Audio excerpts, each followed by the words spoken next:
भंडारा जिल्ह्याच्या शेवटच्या टोकावर असलेल्या बपेरा बॉर्डरवरून भंडारा जिल्ह्यात वाळूने भरलेले ट्रक वजन न करता जिल्ह्यातून सुसाटपणे नागपूरच्या दिशेने धावत आहेत।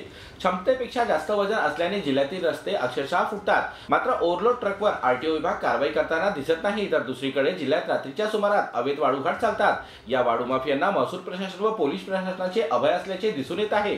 तर भंडारा येथील विशेष टीमने तुमसर येथील वाळू घाटावर जात कारवाई करत 12 टिप्पर जप्त केले। मात्र तुमसर येथील तहसीलदार व पोलीस निरीक्षक यांनी कारवाई का केली नाही, असा प्रश्न भंडारा जिल्ह्याचे पालकमंत्री संजय सावरकर यांना विचारले असताना त्यांनी घुमजाव करत उत्तरे दिली आहे।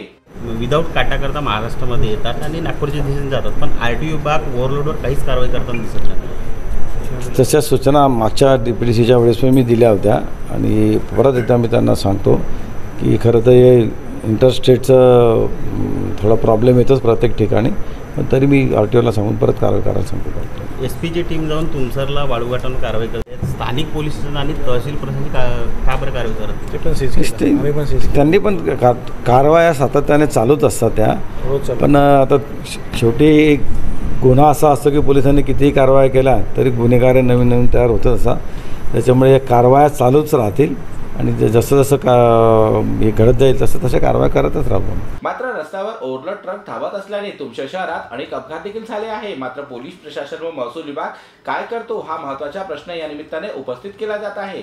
त्यामुळे पालकमंत्री संजय सावरकर याकडे लक्ष देतील काय हे आता पाहण्यासारखं असेल।